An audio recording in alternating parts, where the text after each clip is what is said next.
수 없지만 이새의 아들 중에 한 사람이라는 것을 알고는 있었습니다. 그런데 이 명령을 수행하는데 가장 큰 문제가 하나가 생겼습니다. 가장 큰 문제가 바로 이거예요. 2절을 보겠습니다. 시작. 사무엘이 이르되 내가 어찌 갈 수 있사오리까? 사울이 들으면 나를 죽이리이다 하니 여호와께서 이르시되 너는 암송아지를 끌고 가서 말하기를 내가 여호와께 제사를 드리러 왔다 하고. 아멘. 두려움이 몰려왔습니다. 하나님의 말씀을 실행하기는 해야 되는데 하나님 분명히 말씀하시기를 베들레헴 이새의 집으로 가라, 내가 왕을 보았다라고 하셨는데 이 명령을 수행하는 데는 두려움이 밀려왔습니다.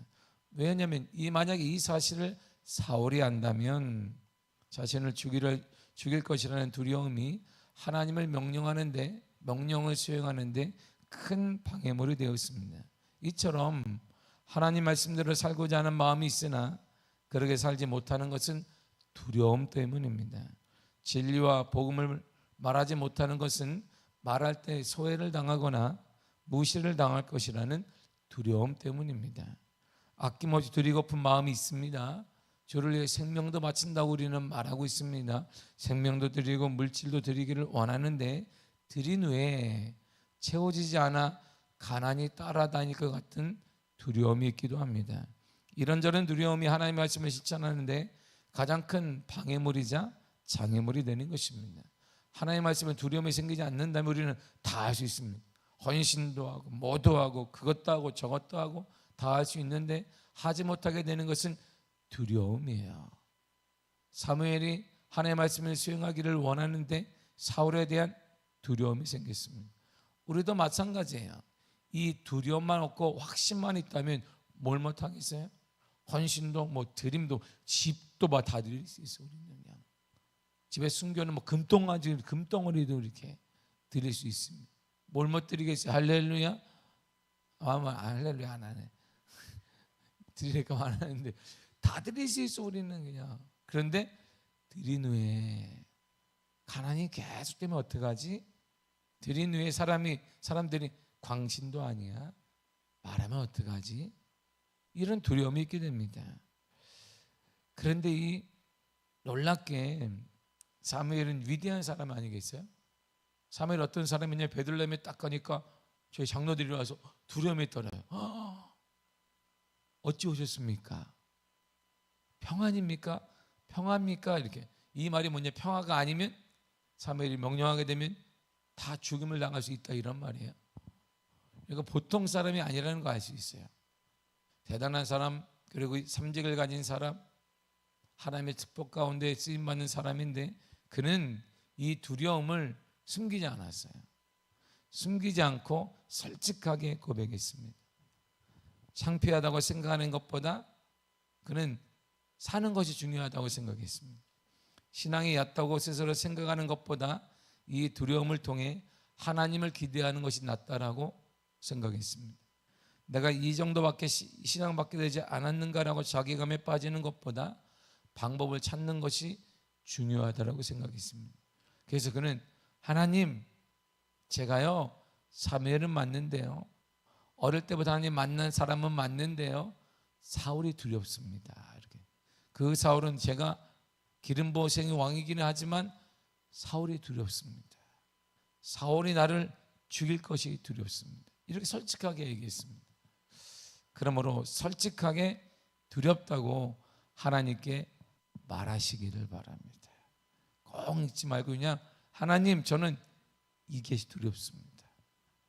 기도는 그렇게 하는 겁니다. 솔직하게 얘기하는 것.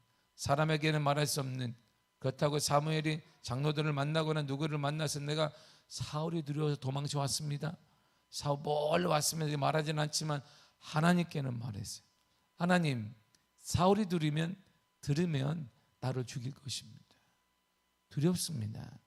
이처럼 우리는 하나님 앞에 솔직하게 말하는 거예요. 여러분의 그 문제를 그냥 솔직하게 말하십시오. 거기 다 뭐 미사오고 빼고 좋은 말 빼고 앞에 그런 말 빼고 하나님 앞에는 그냥 솔직하게 고백하는 거예요. 하나님, 저는 이런 문제가 두렵습니다. 저는 제 건강이 소진되어서 이렇게 노년이 될까 봐 두렵습니다. 저에게 건강을 허락하여 주옵소서. 솔직히 말하는 것입니다. 하나님은 두려움에 떨고 있는 사무엘에게 2절에 이렇게 말씀하셨어요. 걱정하지 마라. 너는 암송아지를 끌고 가라. 그리고 이렇게 말해라. 내가 여호와께 제사를 드리러 왔다. 보세요. 솔직하게 두려움을 얘기하는 자에게 하나님은 구체적인 방법을 딱 주시는 거예요. 우리가 솔직하게 우리의 두려움 하나님께 그대로 말하게 되면 하나님은 구체적인 대안을 허락하여 주신다, 이런 말이에요. 정확히 말하세요. 여러분들의 마음을 속이지 말고 더하지도 말고 빼지도 말고, 하나님 저는 이것이 두렵습니다. 남들이 믿음 없는 사람처럼 보이기도 하고 하나님도 저에게 믿음 없는 사람을 책망할지 모르지만 하나님이 저는 이것이 두렵습니다. 그럼 하나님이 우리의 잘잘못을 책망하시는 것이 아니라 구체적인 대안을 주세요. 그래 사무엘아, 그러면 암송아지를 취해서 가라. 그래 사람들이 물으면 이렇게 얘기하라. 여호와께 제사를 드리러 왔다 그래라. 실로의 성소가 파괴된 후에 실로의 성소가 파괴됐어요. 그리고 그래서 제사장들은 제사를 드리기 위해, 그리고 제사를 드린 후에 특정 지역의 장로들을 주민으로 초청해서 특별한 잔치를 하기 위해 이곳저곳을 순회했습니다. 그러니까 말씀을 순회하며 전하는 사람들처럼 제사를 드리는 예배잖아요. 예배를 드리기 위해 실로가 파괴됐어요. 그 다음에 이들은 이곳저곳을 순회하며 제사를 드리고 장로들과 귀빈들을 초청해서 함께 예배드리도록 했습니다. 그러므로 선지자이자 제사장이었던 사무엘이 어디에서든지 제사를 백성들과 함께 드리는 것은 그 당시에는 그냥 평범한 일이었다, 이런 말입니다. 그러므로 그때 사무엘은 여호와의 명령대로 실제 하나님께 예배 제사를 드리면서 아울러 그곳에서 기름 붓는 일을 수행할 수가 있었던 것입니다. 그러므로 하나님께 답이 있습니다. 사랑하는 성도는 답은 누구에게 있다? 하나님께 있다, 이런 말이에요. 자, 지금 두 대안이 없어요. 하나님 저는 대안이 없습니다. 사울이 알면 저 죽습니다. 사울에게 다 들어갈 것입니다. 그 사울은 왕인데 모든 정보는 다 왕에게 들어가잖아요. 하나님 저는 대안이 없습니다. 그러나 하나님께는 대안이 있습니다. 그래서 성경이 눈이 우리들에게 반복하며 이렇게 말하고 있는 거예요. 고린도전서 10장 13절입니다. 시작. 사람이 감당한 시험 밖에는 너에게 당한 것이 없나니 오직 하나님은 미쁘사 너희가 감당하지 못할 시험 당함을 허락하지 아니하시고 시험 당할 즈음에 또한 피할 길을 내사 너희로 능히 감당하게 하시느니라. 아멘. 피할 길을 주신다, 이런 말이에요. 꽉 막혔는데 하나님 막혔습니다. 내 인생의 길이 막혔습니다. 내 자녀의 길이 막혔습니다. 내 진로가 막혔습니다. 가정이 막혔습니다. 교회가 막혔습니다. 한국교회가 꽉 막힌 것 같습니다. 아니요. 하나님은 거기에 피할 길을 주신단 말이야. 뭘 준다? 길을 준다. 길을 준다 이러면 어떤 길을? 피할 수 있는 길을 주신다, 이런 말입니다.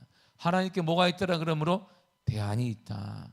하나님께는 분명한 대안이, 해답이 하나님께는 있습니다. 나는 없지만 하나님은 있다는 거예요. 나는 꽉 막혔지만 하나님은 피할 길이 있다라는 것입니다. 더 나아가 우리 하나님께는 뭐가 있냐면 하나님의 도움이 있습니다. 하나님의 도움이 우리를 도와주실 것이에요. 그래서 시편 기자는 121편 1절에서 8절까지를 통해 이렇게 말했어요. 그래, 너무나 귀한 잘하는 말씀이니까 함께 읽도록 하겠습니다. 시작. 내가 산을 향하여 눈을 들이라. 나의 도움이 어디서 올꼬? 나의 도움은 천지를 지으신 여호와에게서로다. 여호와께서 너를 실족하지 아니하게 하시며 너를 지키시는 이가 졸지 아니하시리로다. 이스라엘을 지키시는 이는 졸지도 아니하시고 주무시지도 아니하시리로다. 여호와는 너를 지키시는 이시라. 여호와께서 내 오른쪽에서 내 그늘이 되시나니 낮의 해가 너를 상하게 하지 아니하며 밤의 달도 너를 해치지 아니하리로다. 여호와께서 너를 지켜 모든 날라를 면하게 하시며 또 내 영혼을 지키시리로다. 여호와께서 너의 출입을 지금부터 영원까지 지키시리로다. 아멘. 가장 많이 나온 단어가 뭘까요? 가장 많이 나오는 단어는 뭐예요? 지키신다, 지키신다. 그래, 처음에 시작이 뭐냐면 내가 산을 향하여 눈을 들리라. 나의 도움이 어디서 올고 나의 도움이 천지를 지으신 여호와에게서입니다. 도움은 누가 준다? 하나님이 주시는 거예요. 사람에게 계속 구하게 되면 실망이라는 것이 오게 되고, 그럼에도 더 구하게 되면 배신이라는 말이 사용하게 됩니다. 나라에서 우리가 더 많은 나라에서 우리가 도움을 구하게 되면 좌절하게 되고 나라의 반대 세력이 되기도 합니다. 이처럼 그러나 하나님은 우리에게 눈을 들고 바라보면 바라볼수 하나님은 더 도움을 허락하여 주십니다. 하나님께는 인생의 답이 있습니다. 하나님께는 우리의 도움자가 되십니다. 그리고 더 나아가 하나님 우리는 절대 버리지 않습니다. 우리를 절대 버리지 않으세요. 시편 138편 8절에 이렇게 말하고 있습니다. 시작. 여호와께서 나를 위하여 보상해 주시리이다. 여호와여 주의 인자하심이 영원하오니 주의 손으로 지으신 것을 버리지 마옵소서. 아멘. 하나님 저를 지으셨습니다. 버리지 마옵소서. 하나님은 버리지 않습니다. 하나님은 여러분들을 버리지 않습니다. 우리를 버리지 않습니다. 때때로 침체할 수 있습니다. 어려움 당할 수 있습니다. 문제 가운데 살 수 있습니다. 우리는 때때로 실수할 수 있습니다. 그러나 하나님은 우리를 폐기 처분하지 않습니다. 절대 하나님은 버리지 않으세요. 그러므로 사랑하는 성도 여러분, 우리가 두려움에 떨고 있을 때 하나님께 진실하게 그 두려움을 고백하게 되면 하나님은 우리에게 답을 허락하시고 하나님 우리에게 도움을 허락하시며 하나님은 그럼에도 불구하고 모르는 우리들에게 무지한 우리들을 절대 버리지 않으신다는 것입니다. 그분이 우리가 믿고 있는 나의 하나님이 되시는 것이에요. 이 말을 대안을 딱 듣자마자 전적으로 사무엘은 그대로 순종하게 됩니다. 5절을 이렇게 말합니다. 시작. 이르되 평강을 위함이니라. 내가 제사하러 왔으니 스스로 성결하게 하고 와서 나와 함께 제사하게 하자고 이새와 그의 아들들을 성결하게 하고 제사에 정하니라. 아멘. 여호와께 내가 제사하러 왔습니다. 이렇게 얘기했어요. 그러고 나서 이새와 아들들을 청해달라고 그랬습니다. 그러니까 그러니까 그 당시에 그 지역에서는 이게 별반 힘없는 사람이 아니라 좀 힘이 있거나 그리고 쓰임받는 사람이었음을 알 수 있어요. 아들이 많은 걸 보면 알 수 있습니다. 당시는 노동 집약 사회이기 때문에 남자가 많은 것은 노동을 할 수 있다는 증거이기도 하고, 요즘은 여자들이 힘이 더 세서 잘해요. 남자 뭐 있어봐야 뭐 요즘은 힘도 없지만 잘하죠. 그러나 그 당시 관념이 바로 그랬기 때문에 제사하러 왔다라고 하고 이새와 아들들을 정해요. 누가 이렇게 하라는 거예요? 하나님이 그렇게 하라고 했던 거예요. 그러니까 그대로 행합니다. 그러나 한 가지 사무엘에게 말씀하지 않으신 한 가지가 있어요. 그게 뭘까요? 이 내용이에요. 3절을 보겠습니다. 시작. 이새를 제사에 정하라. 내가 내게 행한 일을 가르치리니 내가 내게 알게 하는 자에게 나를 위하여 기름을 부을지니라. 아멘. 두 가지면요 그대로 했습니다. 여호와께 제사하라, 이새를 청하라 그랬습니다. 그런데 한 가지는 주님이 말씀하지 않으셨어요. 누구를 왕으로 세울 것인지는 모른다는 거예요. 가긴 가는데 몰라요. 이새의 아들들 중에 이새의 아들이 몇 명인지도 몰라요. 누구를 왕으로 세울지도 몰라요. 그러니까 사무엘의 취한 행동이 뭐예요? 첫째 보니까 오 역시 외모가 다르네, 남다르네, 왕인가 그랬더니 아니다. 둘째로 보니까 오 둘째 봐라, 역시 달라. 야, 이 사람이 왕인가? 이 사람이 부을까? 아니다. 셋째를 봤더니 오, 그래서 하나님이 이게 참았구나 나에게. 이야, 계속 보니까 아니라는. 처음에 하나님이 막내다 그랬으면 통과 이렇게 안 하고 이렇게 안 하고 그냥 막내를 불러오시오 그러면 되는데, 그런 얘기를 하나님이 말씀하지 않으셨어요. 그냥 가라, 내가 행한 일을 가르칠 것이다. 그때 내가 너에게 지시하면 그에게 기름을 부으라 그랬습니다. 그러나 한 가지는 사무엘이 아는 거예요. 하나님은 행하실 거라는 거예요. 나는 누군지는 몰라요. 어떤 사람인지는 모르지만 하나님은 이미 선택하셨고 행한다는 것입니다. 그리고 그 하나님은 내게 가르쳐 주실 것입니다. 그러므로 나는 염려할 필요가 없다, 이런 말이에요. 우리는 미래의 일을 몰라요. 우리는 그 문제의 답을 몰라요. 우리는 자녀들의 앞길을 모릅니다. 우리는 가정의 앞날도 몰라요. 우리는 교회의 앞날도 몰라요.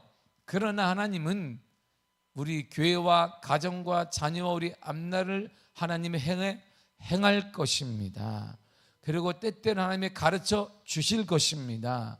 그러니까 나는 그러므로 뭐 할 필요가 없다? 염려할 필요가 없다, 이런 말이에요. 두려워할 필요도 없다, 이런 말입니다. 왜냐하면 하나님이 행할 것이기 때문이에요. 그래서 성경은 하나님의 말씀을 이렇게 비유했습니다. 119편 105절입니다. 시작. 주의 말씀은 내 발의 등이요 내 길의 빛이니이다. 아멘. 주의 말씀이 뭐냐면 어둠 가운데 비치는 거. 길이 여기구나. 그런데 등이라는 거예요. 등. 오늘날 말하면 이게 하나 랜턴 프레시다 그러면 그런 개념이 없어요. 등이 뭐예요? 등은요 한 걸음밖에 안 보여요. 이렇게 저 끝까지 안 보인단 말이에요. 등은 길을 비춰주는데 한 걸음밖에 안 보여. 그래서 한 걸음 앞에 가면 또 한 걸음이 보여요. 주의 말씀이 이런 거야. 우리는 다 알고 싶어요. 모든 계획을 알고 싶어. 그냥 내 1년 후의 계획, 2년 후의 계획, 10년 후에 우리 애들은 어떻게 되는 거야? 나는 10년 후에도 건강하게 살고 있는 거야? 아니면 어떻게 되는 거야? 20년 후에도 내가 이빨이 흔들흔들해도 고기 뜯고 있는 거야? 다. 그런데 하나님은 등이다 그랬어요. 주의 말씀은 어둠 가운데 길은 딱 보여져. 이게 길이구나. 그런데 저기는 안 보여요. 왜? 요 앞만 보여요. 그래서 그 앞을 한 걸음 뛰면 또 보여요. 그러니까 분명한 사실은 이 등불만 있으면 그 길이 10km든 20km든 우리는 안전하게 갈 수 있단 말이에요. 뭐만이 등불이 뭐예요? 말씀이에요. 하나님의 말씀만 있으면 우리 미래가 10년이든 20년이든 100년이든 갈 수 있다, 이런 말이에요. 그러니까 우리 시대나 우리 다음 세대에 필요한 게 뭐더라? 말씀이에요. 하나님의 말씀이 들어가야 된다, 이런 말입니다. 하나님의 말씀이 우리의 자녀들의 미래를 살려요. 우리의 다음 세대를 살린다, 이런 말이에요. 하나님의 말씀을 가르쳐야 합니다. 하나님의 말씀을 교육해야 합니다. 하나님의 말씀이 주인 되게 해야 됩니다. 그래야 자녀들의 앞날이 깜깜한 것 같으나 한 걸음 나아가고 또 한 걸음 나아가고 또 한 걸음 나아가 저 인생을 살다 보니까 이만큼 왔네. 와, 말씀대로 길이 열리는 역사를 보게 되는 것입니다. 더 나아가 말씀이 빛이라는 거예요. 빛은 길 걷고 있는 사람에게 비춰서 그로 하여금 바라보게 합니다. 길 가운데 있는 웅덩이가 있는지 돌뿌리가 있는지 정확히 보게 만들어요. 그게 바로 말씀이에요. 우리 인생을 살아가는 자녀들을 사는 내 인생을 살아가는 내 가정이 살아가는데 웅덩이가 있는지 거기에 돌뿌리가 있는지 넘어질 수 있는지를 말씀이 딱 제시하면 보인단 말이에요.